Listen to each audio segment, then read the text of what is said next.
आशा करता हूं आप सब बहुत अच्छे होंगे। मेरा नाम है सिद्धांत अग्निहोत्री। स्टडी ग्लोस पे आपका बहुत बहुत स्वागत है। मैं 22 से 24 अक्टूबर तक नैनीताल में रहूंगा दोस्तों। तो अगर आप मुझसे काठ गोदाम में नैनीताल में मिलना चाहते हैं तो आप मुझसे मिल सकते हैं। आप मुझे इंस्टा पे मैसेज कर सकते हैं। अगर आपको मिलना है आप मुझे मेल कर सकते हैं ग्लोस बिजनेस स्टडी या studyglose12@gmail.com पे। तो जो भी हो, आप अगर आप मुझसे मिलना चाहते हैं तो हम लोग अच्छा सा एक सेशन रख सकते हैं। जो भी आपके सवाल होंगे मैं बताऊंगा। ओके, तो अभी हम बात करेंगे डेरा चीफ गुरमीत राम रहीम के बारे में। गुरमीत राम रहीम को उम्र कैद की सजा हो गई। इनके साथ 4 और को उम्र कैद की सजा हुई है। हम इसमें 2 खबरों की बात करेंगे। एक तो गुरमीत राम रहीम कौन है, इनकी एक छोटी सी स्टोरी देखेंगे और अभी ये कहानी क्या है। वैसे आपको बता दूं कि ऑलरेडी ये 20 साल की सजा काट रहे थे। इनको अब उम्र कैद की सजा और हो गई। इनके ऊपर बहुत सारे मुकदमे हैं, बलात्कार के मुकदमे हैं, मर्डर का मुकदमा है। 4 लोगों को उन्होंने नपुंसक बना दिया था। भाई इनकी कहानी जो है ना वो हिला देने वाली है। आप समझिए कि जब आप इनकी कहानी क्या, आप बाबाओं की अगर आप कहानी पढ़ेंगे, ऐसे बहुत सारे बाबा हैं। अभी आपने देखा कि ये क्रिश्चियनिटी में भी, इस्लाम में भी, हर जगह है। ठीक है, क्रिश्चियंस में भी कई सारे पादरियों के ऊपर ये आरोप लगा था। इनफैक्ट अभी एक बहुत ही चौंका देने वाली रिपोर्ट आई थी कि 1970 से लेकर अभी तक लगभग 3.5 लाख लोगों के साथ सेक्सुअल अब्यूज किया चर्च ने। और ऐसे इस्लाम में भी होता है।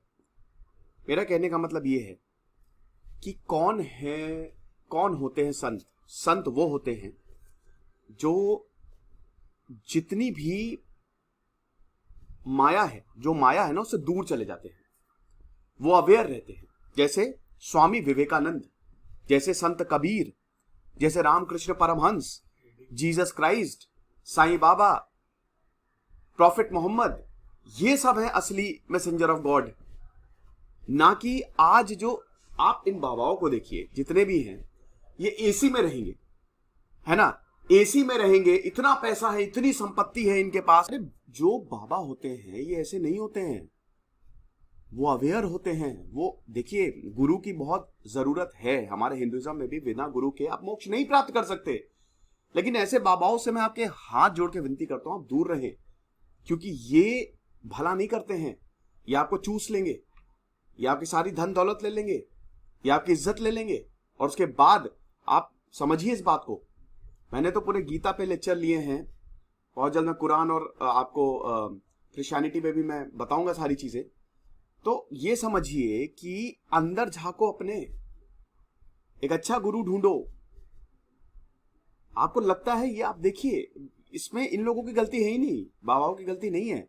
बाबाओं की कोई गलती नहीं, उनके फॉलोअर्स की गलती है। आप क्यों मान रहे हो इन सबको? इसीलिए you have to be very careful, वरना बहुत प्रॉब्लम होगी। तो थोड़ा सा इस बात पे ध्यान दीजिएगा। ये इतनी लग्जूरियस लाइफ नहीं होती है भैया। माया से दूर रहना पड़ता है, समझ रहे हो? माया में रहते हुए भी आप भगवान को पा सकते हो, बशर्ते आप अवेयर हो, आप उससे अटैच ना हो गया 2 करोड़ का लॉस, ठीक है, कोई बात नहीं, आई डोंट केयर। कहते ना यथा स्थिति। समझिए इस बात को। फिलहाल हम गुरमीत राम रहीम सिंह की बात करेंगे। गुरमीत राम रहीम सिंह इंसान तो वही है कि रंजीत सिंह मर्डर केस में इनको फिर से क्या मतलब, और भी केस में इनको सजा मिली हुई है। अभी ये जेल में ही बंद थे और इनको अब उम्र कैद की सजा हुई है। तो कौन है बाबा राम रहीम? देखिए, पहले हम इनकी स्टोरी की बात कर लेते हैं, इनकी कहानी की बात कर लेते हैं, ठीक है। गुरमीत राम रहीम सिंह इंसान, messenger of God, MSG movie भी आई थी इनके नाम पे। 2 पार्ट आए थे, पहला और दूसरा। डेरा सच्चा सौदा के ये हेड हैं। 1990 में इनको डेरा सच्चा सौदा का हेड बनाया गया था। डेरा सच्चा सौदा क्या है? ये एक एनजीओ है, ठीक है। ये एक एनजीओ है और ये 1948 में मस्ताना बलूचिस्तानी, जो कि बाबा सावन सिंह के फॉलोअर थे, उन्होंने इसको स्टैब्लिश किया था, ठीक है। तो बहुत बड़ा एक डेरा सच्चा सौदा का काफी नाम है। तो 1990 में इनको चीफ बनाया गया और उसके बाद चीजें काफी ज्यादा बदल गई। गुरमीत राम रहीम सिंह को जितनी ज्यादा ख्याति मिली और जितना रसूख था इनका, इतना ज्यादा प्राइम मिनिस्टर, प्रेसिडेंट भी इनके बारे में जानते थे। इनफैक्ट बड़े बड़े क्या चीफ मिनिस्टर, आप समझिए कि हरियाणा की पॉलिटिक्स में हरियाणा पंजाब के पॉलिटिक्स में इनका इतना ज्यादा रसूख था कि 20 से 25 सीटें जिस पार्टी पे फतवा निकाल दिया इन्होंने, अगर इन्होंने अपने फॉलोअर्स को बोल दिया कि इस पार्टी को वोट देना, 20 से 25 सीटें वहीं आ जाती थी। तो इसीलिए आप देखते होंगे कि जितने भी बाबा हैं, पॉलिटिकल कनेक्शंस, वही कहना ना कि भाई you have to separate religion from politics. Mahatma Gandhi ने ये किया, अलाउद्दीन खिलजी ने ये किया कि भाई जब जब रिलीजन और पॉलिटिक्स साथ में आए हैं, दुनिया बर्बाद हो चुकी है, पूरी खत्म हो गई, चाहे वो यूरोप में, चाहे भारत में, चाहे कहीं पे भी। तो इसीलिए आपको रिलीजन और पॉलिटिक्स को सेपरेट रखना पड़ता है, समझ रहे हो? तो ये चीज है। अब अगर इनकी कहानी की बात करें तो कहानी शुरू कहां से होती है? इनका जन्म 15 अगस्त, बहुत बड़ी बात है, 15 अगस्त 1967 राजस्थान में हुआ था। Shri Gurusar Modia village, Ganganagar district of Rajasthan. इनके पिताजी मगर सिंह जो थे वो एक लैंडलॉर्ड थे और इनकी माताजी एक हाउसवाइफ थी।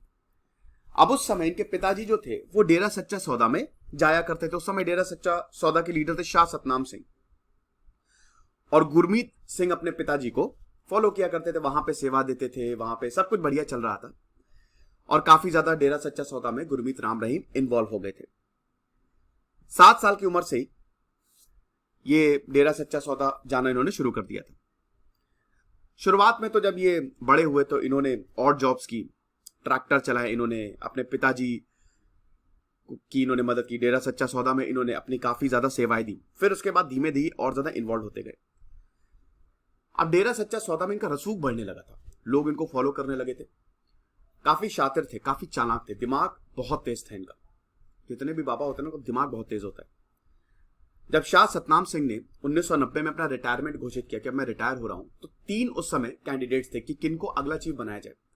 किसी ने ये नहीं सोचा था, क्योंकि गुरमीत राम रहीम तीसरे नंबर पे थे, इनका भी नाम था लेकिन तीसरे नंबर पे था। शुरुआत के 2 इनसे ज्यादा एक्सपीरियंस और इनसे ज्यादा बड़े थे, लेकिन ऐसा बोला जाता है कि शाह सतनाम सिंह को गुरमीत राम रहीम ने धमकाया। ऐसी खबरें हैं कि काफी कुछ बोला कि हम ये कर देंगे। और एक्चुअली गुरमीत राम रहीम का एक दोस्त था, उस समय खालिस्तानी मूवमेंट भी काफी ज्यादा चल रहा था, तो वहां पे इन्वॉल्व हो गया था। तो उसके नाम पे डराया कि ये कर देंगे, तुमको खत्म कर देंगे, परिवार को, ये ऐसा कुछ। और किसी ने भी नहीं सोचा था, लेकिन राम रहीम को चीफ बना दिया गया, सक्सेसर। और तब इनका नाम पड़ा हुजूर महाराज गुरमीत राम रहीम इंसान। सिर्फ 23 साल की उम्र में, 23 साल, would you believe it? He was the leader of Dera Sacha Sauda. 23 सितंबर 1990। इनकी शादी भी थी, हरजीत कौर इनकी मतलब शादी हुई है, हरजीत कौर इनकी वाइफ का नाम, और इनकी 2 बेटियां हैं। वैसे तो टोटल 4 बच्चे हैं, लेकिन इनकी बीवी से ज्यादा बनती नहीं थी। और ऐसा बोला जाता है कि जैसे अब आप संत हो तो आपको थोड़ा सा इन सब चीजों से दूर रहना पड़ता है, लेकिन गृहस्थ जीवन ये जी रहे थे। ओके, अब दोस्तों हम ये देखते हैं कि इनका रसूख जो है वो काफी ज्यादा बढ़ता गया, बहुत ज्यादा बढ़ता गया। और इन्होंने, इनके यहाँ पॉलिटिशियंस आते थे, इनके यहाँ बड़े बड़े बिजनेसमैन आते थे, मतलब ऐसा शायद ही कोई हो जो इनके यहाँ नहीं आता। इनका इतना रसूख बढ़ता गया। इन्होंने आश्रम खोले, इन्होंने स्कूल्स बनवाए, कुछ अच्छे काम भी करते हैं, ऐसा नहीं है बाबा साहब खराबी काम करते हैं, कुछ अच्छे काम में। अब वही अपने काले कारनामों को छुपाने के लिए अच्छे काम करने भी पड़ते हैं, लेकिन ठीक है, समाज का भला होता है इससे। तो स्कूल्स भी बनवाए इन्होंने, हॉस्पिटल्स बनवाए, आश्रम, और इनका सिक्का चलने लगा। इसी दौरान इनकी शादी जो हुई, मतलब इनकी मुलाकात, शादी नहीं, इनकी मुलाकात हुई हनीप्रीत से, है ना। और काफी दोनों करीब आ गए। फिर उसके बाद फिर देखिए राम रहीम क्या करते थे ना, जो भी मतलब इन्होंने स्कूल्स बनवाए, और स्कूल्स में जो लड़कियां पढ़ती थी, जो बच्चियां पढ़ती थी, उनको अपनी बेटियां मान लेते थे, ये तुम्हारी बेटी है, लेकिन पर्दे के पीछे सब काले कारनामे होते थे। ऐसा बोला जाता है कि सीबीआई तक जब ये बात पहुंची तो 200 लड़कियों से, 200 औरतों से जब उन्होंने पूछताछ की, तो सबने ये माना कि हमारे साथ हुई है बदमाशी। समझ रहे हो? तो आप ये समझिए कि तो उन लड़कियों से पूछताछ की थी जिनसे ये इन्वॉल्व थे। एक्चुअल में आंकड़ा तो कितना ज्यादा रहेगा, ऐसा बताया जाता है कि इनकी एक गुफा थी, और वहां पे ये ले जाया करते थे, और वहां पे फिर लड़कियों के साथ बलात्कार करते थे। ऐसा हिसाब किताब था। ये कैसे हमको पता चलता है? एक बार अटल बिहारी वाजपेयी को चिट्ठी आई, तो उसमें ये पूरा का पूरा कच्चा चिट्ठा था। वो औरत ने बताया कि जब मैं राम रहीम के पास गई उस गुफा के अंदर राम रहीम उस समय ब्लू फिल्म देख रहे थे और उनके बगल में रिवॉल्वर थी। तो राम रहीम हमेशा ऐसे ही डराता था बच्चियों को कि तुम क्या कर पाओगी, तुम्हारे पिताजी भी, तुम्हारे माताजी भी हमारे फॉलोअर्स हैं, यहाँ पे सारे के सारे पॉलिटिशियंस आते हैं, कोई कुछ नहीं बिगाड़ सकता मेरा, तो बेस्ट यही कि चुप रहो। तो इसी डर के मारे सब चुप रहते थे, कोई कुछ भी नहीं बोलता था। एक बार एक जर्नलिस्ट ने इनके खिलाफ ये आवाज उठाई, 2002 की ही बात है, मार दिया गया उन्हें। अब ये तो हर चीज पे, हर इल्जाम पे कि भाई हमने तो ये नहीं किया, ये भी इनके ऊपर केस चल रहा है। ऐसे बहुत सारे केस है। ऐसा बोला जाता है कि इनके आश्रम में जो काम करते थे, वो वेब सीरीज आई ना आश्रम, वही पे ही तो बेस्ड है। इनके आश्रम पे जो काम करते थे कुछ लड़के बड़े खूबसूरत थे, तो कहीं ऐसा ना हो कि वो जो वहां पे काम करती थी उनके ऊपर वो कुछ प्यार व्यार हो जाए, उनको नपुंसक तक बना देते थे ये। ऐसा इनके उसका भी केस इनके ऊपर चल रहा है। तो वो बता रही थी कि वहां पे ये पॉर्न फिल्म देख रहे थे और उसके बगल में इन रिवॉल्वर रखी थी, और मैं गई तो इन्होंने बोला कि आज से तुम्हारे पाप सारे धुल जाएंगे, तो मेरे पास आओ। और उसके बाद फिर मैं डर गई और उन्होंने फिर मेरा बलात्कार किया। और ऐसा महीने में 2-3 बार वो ऐसा करते थे, ये हिसाब किताब। और ऐसा बहुत सारी औरतों के साथ, बहुत सारी लड़कियों के साथ किया। अब जब ये सब चीजें बाहर आने लगी, एक बलवंत सिंह नाम का इंसान था, तो ये लेटर जो है उसके हाथ भी लग गया और उसने फोटो कॉपी उसकी करवा के हर जगह बंटवा दिया। तो ये हर जगह गया और उसके बाद फिर बलवंत सिंह पे भी हमला हुआ। बाद में आई विटनेस भी बना वो इस केस में, वो अंडरग्राउंड हो गया। लेकिन अब जब 2002 में तलवार लटकी इन्होंने, तब आप समझिए कि जब 2002 में जब एक औरत ने यहाँ पे Atal Bihari Vajpayee, chief minister of state of Punjab, सबको लिखा, सबको ये लेटर जो है ना सबको बांट दिया, नाम नहीं बताया था। तब यहां पे भाई जो हरियाणा हाईकोर्ट है रिपोर्ट मांगी डिस्ट्रिक्ट और सेशन जज से, तो डिस्ट्रिक्ट और सेशन जज ने बोला बाकायदा कि भाई वहां पे जाना बहुत मुश्किल है। आप समझिए कि state with in A state चल रहा है।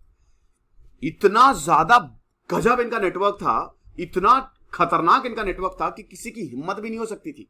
इनके इतने फॉलोअर्स मरने को तैयार इनके लिए। जब इनको गिरफ्तार किया गया तो 2016 में पूरा हरियाणा रुक गया था, 38 लोगों की जान गई थी, 25,000 पुलिस वालों को ड्यूटी पे बुलाया गया था। ऐसा लग रहा था कि कोई युद्ध होने वाला है। 25,000 ऑफिसर्स ड्यूटी कर रहे थे। सारे स्कूलों की छुट्टियां कैंसिल हो गई थी, हॉस्पिटल की डॉक्टर्स की छुट्टियां कैंसिल हो गई, सब बंद पूरा का पूरा। और उसके बावजूद 38 लोगों की जान गई। सरकारी बहुत करोड़ों की संपत्ति खाक कर दी। चॉपर से इनको कोर्ट ले जाया गया था, आपको पता है, चॉपर से। और स्टिल ऐसा बोला जाता है कि पुलिस में भी इनके बहुत सारे अंधभक्त थे, कोई सामान उठा रहा है, कोई दंडवत प्रणाम कर रहा है इनको। ये हिसाब किताब था। अंधभक्ति बर्बाद कर देगी आपको, याद रखिए। उसके बाद फिर रिपोर्ट बकायदा इंक्वायरी होती है, और जब इनके ऊपर गिरफ्तारी चढ़ती है तो हरियाणा हाईकोर्ट ने ऑर्डर किया कि भाई अब सीबीआई जांच हो 2002 की, क्योंकि ये स्पेशल एजेंसी कोई सौंपना चाहिए। तो जब सीबीआई, अब देखिए इनका इतना ज्यादा रसूख था कि इन्होंने 1.5 साल उसको रुकवा दिया कि 1.5 साल बात करना। लेकिन फिर उसके बाद जांच होती है, 200 औरतों से पूछताछ की, 200 से ज्यादा औरतों से पूछताछ की, सबने माना कि हाँ हमारे साथ गलत हुआ है। और उसके बाद 200 में से बहुत सारी औरतें मुकर गई। उन्होंने बोला कि देखिए मैं आई विटनेस नहीं बनूंगी, मैं आपको बयान दे रही हूँ, लेकिन मैं इसमें, क्योंकि उनकी शादी हो चुकी थी, मेरी शादीशुदा जिंदगी, समाज में मैं क्या मुंह दिखाऊंगी। फिर वो 18 औरतों ने हिम्मत करके वो आ गए, लेकिन 18 में से खाली 2 औरतें बची थी, वो भी, बाकी 16 भी मुकर गए कि भाई मेरी शादी हो चुकी है और जान का खतरा हो सकता है मेरे ऊपर। तो सिर्फ 2 औरतों की उस बयान पे इनके ऊपर केस चला है। और उसके इनके ऊपर फिर आईपीसी सेक्शन 376 की रेप का, बलात्कार का, criminal intimidation IPC section 506, modesty of women IPC section 509, ये सारी इनकी पूरा मतलब इनका हम ये देखते हैं कि इनके ऊपर ये धाराएं लगी। और सीबीआई जो ये प्रोब है वो 24 सितंबर 2002 को ऑर्डर किया गया, तब भी इनको कोई फर्क नहीं पड़ा। ये एक भी, जितना ये 2007 में इनके ऊपर चार्जशीट दायर की गई, ठीक है, तो ये जो इन्वेस्टिगेशन हुई और इनके ऊपर केस चला, ये एक बार भी कोर्ट में नहीं गए, एक बार भी। इनका कहना था कि अगर मैं जाऊंगा कोर्ट में तो प्रॉब्लम हो सकती है, मेरे जो फॉलोअर्स है वो हिंसक हो सकते हैं। ऐसा रामचंद्र छत्रपति जर्नलिस्ट के मर्डर में भी ऐसा बोला जाता है कि ये इन्वॉल्व थे, और वो भी चार्ज इनके ऊपर लगे हैं। फाइनली हम ये देखते हैं कि जांच पूरी हुई। 25 अगस्त 2017 special CBI court Panchkula Haryana ने अपना वर्डिक्ट डिलीवर किया कि हाँ ये दोषी पाए गए हैं। वैसे तो इनके ऊपर आरोप लगता है कि उन्होंने बहुत काले कारनामे किए, लेकिन जो औरतें सामने आई थी तो he was guilty of rape. तब इनको कस्टडी में लिया गया और उसके बाद फिर वही बता रहे ना कि 2 लाख से ज्यादा लोग इकट्ठा हुए भाई, जो वर्डिक्ट में आप समझिए कि अंधभक्ति, भयानक अंधभक्ति। और फिर हिंसा, जैसे ही ये वर्डिक्ट आया, इनको जेल ले जाना था, तुरंत हिंसा भड़क गई। ये चीज है। तो अब वही है, castration of followers, murder conviction, ये सब। पैरोल भी इनको मिली 24 अक्टूबर 2020 में। जेल सुपरिटेंडेंट राम रहीम को 1 दिन की पैरोल दी कि हाँ, अपनी इनकी जो मदर, इनकी जो माता जी थी वो बीमार थे हॉस्पिटल में, तो वहां पे ये मिलने गए। और अभी भी ये जेल में ही है। 20 साल की इनको सजा मिली है। लेकिन अब रंजीत सिंह मर्डर केस में इनको 20 साल मतलब उम्र कैद की सजा और मिल गई। अच्छा, अब रंजीत सिंह मर्डर केस की हम बात कर लेते हैं। और 31 लाख रुपए का भी इनके ऊपर फाइन लगा है। और बाकी जो 4 अक्यूज्ड है, 50,000 उनके ऊपर फाइन लगा है। ये चीज है। तो ये तो हमने बाबा राम रहीम के बारे में जान लिया। अच्छा, ये आप देख सकते हैं, ये है हनीप्रीत। ये बोला जाता था कि इनके सारे के सारे जो काले कारनामे हैं, मतलब ये नंबर 2 थी और सब कुछ इनको पता था इनके बारे में। अब बाबा राम रहीम ने सर हनीप्रीत की शादी भी करवाई थी, लेकिन बाद में इनके ही हनीप्रीत के हस्बैंड ने बोला कि शादी बस एक दिखावा है और मेरे साथ वो रहती नहीं है, और वो बाबा राम रहीम के साथ ही, और ये सब दिखावा है। तो यही है कि पंचकुला ने 4 लोगों को राम रहीम और बाकी 5 लोगों को राम रहीम, और बाकी 4 कौन है? कृष्णलाल, जसबीर सिंह, अवतार सिंह, सबदिल। मर्डर केस 8 अक्टूबर को इन्होंने इनको क्या कहते हैं कि ये सजा सुनाई, उम्र कैद और फाइन। तो रंजीत सिंह मर्डर केस था क्या, हम ये देख लेते हैं। तो डेरा के मैनेजर थे रंजीत सिंह, जो कि जाहिर सी बात है सेक्ट को भी फॉलो करेंगे। 2002 में इनकी गोली मारकर हत्या कर दी गई। और वही मैंने बताया ना कि इनके ऊपर यह आरोप लगा था कि जो लेटर मैंने आपको बताया था कि लेटर सबको भेजा उस औरत ने, यही लेटर इन्होंने भी सर्कुलेट कर दिया कि हां, यहां पे औरतें सेक्सुअली एक्सप्लॉइट होती हैं। तो बस आप समझ ही रहे हो कि ये तो खतरनाक हो गया। और जब ये हुआ तो उसके बाद फिर सबके सब हरकत में आ गए, और उसके बाद इनकी गोली मार के हत्या कर दी गई। तो अगेन ये सीबीआई कोर्ट में ही मामला चला, और फ्राइडे को ये जजमेंट आया कि हां, ये 5 लोगों ने ही साजिश रचाई थी कि रंजीत सिंह को मार दिया जाए। अब रंजीत सिंह के जो बेटे हैं जगजीर सिंह, जो कि उस समय 8 साल के थे, उनकी बहन, उनकी पूरी फैमिली ने ये पूरी लीगल बैटल लड़ी है। तो वही चीज है, एफआईआर 2002 मर्डर के बाद एफआईआर जो है वो यहां पे लॉन्च कराई गई। और 10 नवंबर 2003 पंजाब एंड हरियाणा हाईकोर्ट ने सीबीआई इन्वेस्टिगेशन इस केस में ऑर्डर की गई कि अब सीबीआई इसको जांच करेगी। तो सीबीआई ने इन्वेस्टिगेशन में पाया कि हाँ भाई, ये तो गड़बड़ है। चार्जशीट उन्होंने दायर की, और मैंने बताया ना कि भी बहुत सारे केसेस इनके ऊपर अभी भी चल रहे हैं। ये चीज है। तो वही है कि ये जो लेटर था ना, ये बहुत सारे लोगों ने सर्कुलेट किया। इसमें से एक जर्नलिस्ट रामचंद्र छत्रपति, जिनको भी मार दिया गया था, वो भी इन्वॉल्व थे। उसके बाद ये चार्जेस जो है वो डेरा चीफ 2007-2008 में इनके ऊपर फ्रेम किए गए।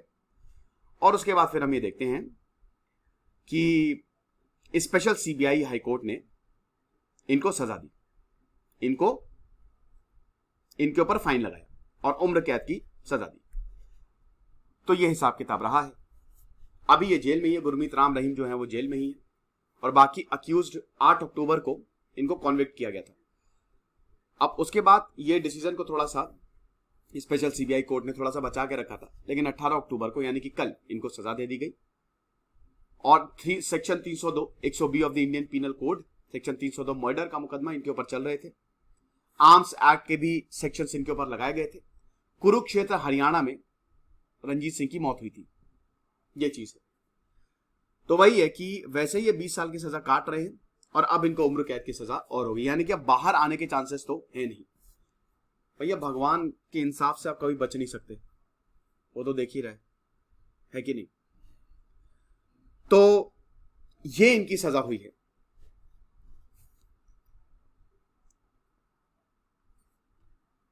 जैसा कि मैंने बताया, अभी तो ये एक सजा, अभी और भी केसेस इनके ऊपर लगे हुए हैं, और भी केसेस में भी फैसला आना बाकी है। तो अभी बड़ा मुश्किल हो गया इनके लिए बाहर निकलना। ये लेक्चर था दोस्तों राम रहीम के बारे में। रूह कपा देने वाली स्टोरी है। और अंत में मैं यही बोलना चाहूंगा कि जिसको भी आप फॉलो करें, बहुत ही ध्यान से फॉलो करें, अंधभक्ति ना करें। खुश रहिए, पढ़ते रहिए। दिस इज सिद्धांत अग्निहोत्री साइनिंग ऑफ।